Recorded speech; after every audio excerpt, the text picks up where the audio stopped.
memukul tapi pakai tangannya orang lain. Artinya ini pakai tangannya orang Islam sendiri. Merusak Islam tapi pakai orang Islam sendiri. Bahkan sampai selevel Menteri Agama, ya kan? Tidak pernah mengucapkan selamat terhadap tahun baru Hijriah. Bahkan digeser, ya kan? 1 Hijriah diganti 2 Hijriah. Maulid 12 Rabiul Awal diganti 13 Rabiul Awal. Ini hari lahir Rasulullah, berani merubah negara, berani merubah. Coba kalau 17 Agustus diganti gitu Pak, berani enggak kira-kira?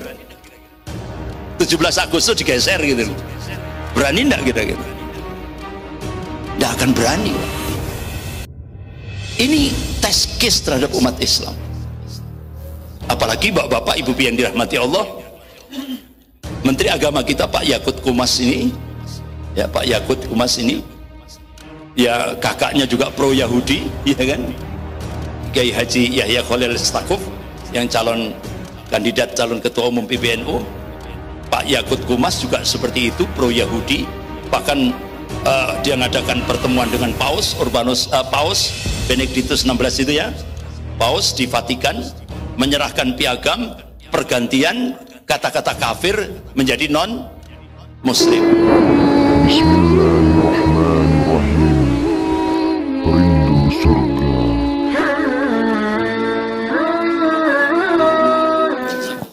Bapak-bapak, ibu yang dirahmati Allah, ketika Indonesia berubah kiblat ke Cina menjadikan ini hasil Kongres Partai Komunis Cina tahun 1986. Itu sudah nggodok Indonesia. Indonesia sudah jadi pokok bahasan Kongres Partai Komunis Cina di Beijing. Jadi ada 3 hambatan Cina melakukan penetrasi ke Indonesia. Yang pertama, regulasi dan doktrin anti komunis. TAP MPRS nomor 25 tahun 66, Undang-Undang nomor 27 tahun 99. Yang kedua, positioning Pancasila sebagai musuh komunis, masih solid.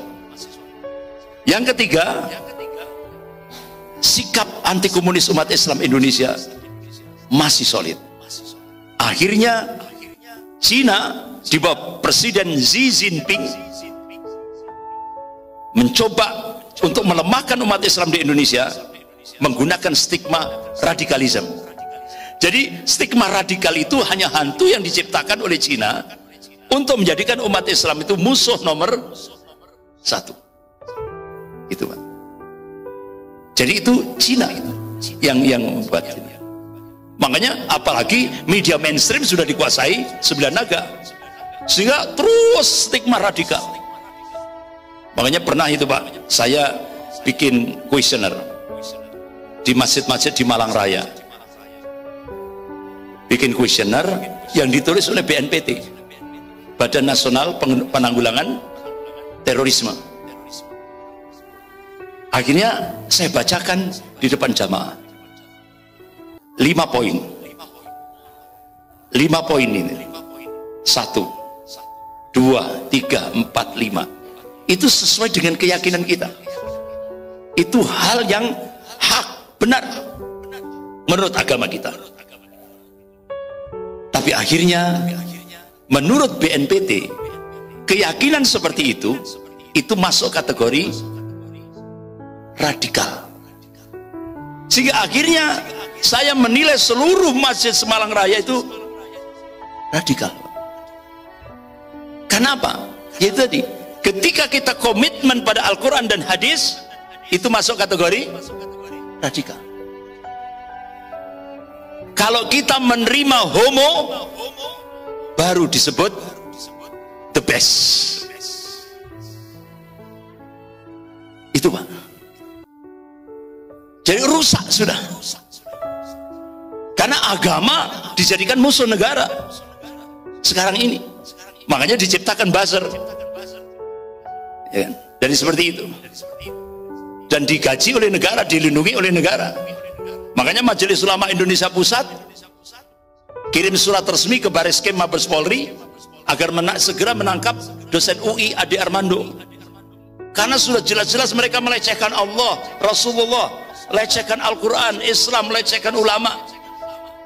Itu kalau di Brunei Darussalam, Ade Armando itu langsung hukuman mati itu, Pak. Karena yang dilecehkan Allah, Rasul, Al-Quran. Ini masalah-masalah prinsip dalam agama. Tapi sampai sekarang, sekian tahun, surat resmi dari Majelis Ulama tidak digubris oleh Bariskem Mabes Polri. Ade Armando tetap dilindungi oleh negara dan digaji oleh negara, diambilkan dari APBN. Itu, Pak. Jadi inilah, ya ini memang realitasnya seperti ini, tantangan kita. Ya. Jadi bahkan sampai selevel Menteri Agama, ya kan,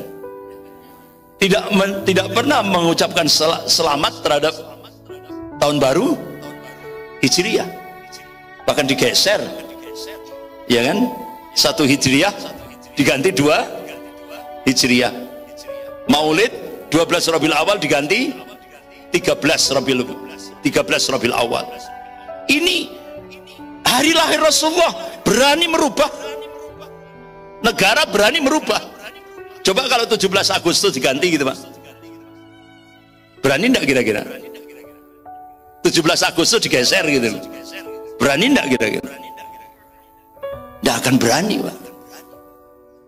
Ini test case terhadap umat Islam.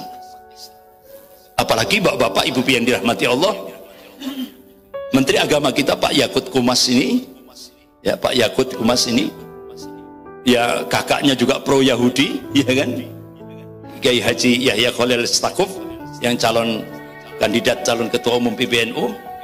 Pak Yakut Kumas juga seperti itu, pro Yahudi. Bahkan dia mengadakan pertemuan dengan Paus Paus Benedictus XVI itu, ya, Paus di Vatikan, menyerahkan piagam pergantian kata-kata kafir menjadi non muslim.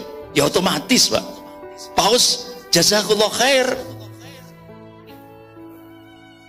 terima kasih kepada Pak Yakut Kumas dan stafnya yang telah mengganti Al-Quran dari kata-kata kafir menjadi non muslim.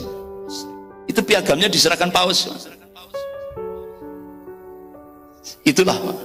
Ini tantangan kita ke depan itu dari dalam. Jadi ini ada sebuah kerusakan yang akan terjadi dari atas ke bawah. Kalau saya sampaikan ini pakai filosofi Jawa, Pak. Jadi Pak Jokowi ini pakai filosofi Jawa. Napok nyilih tangan.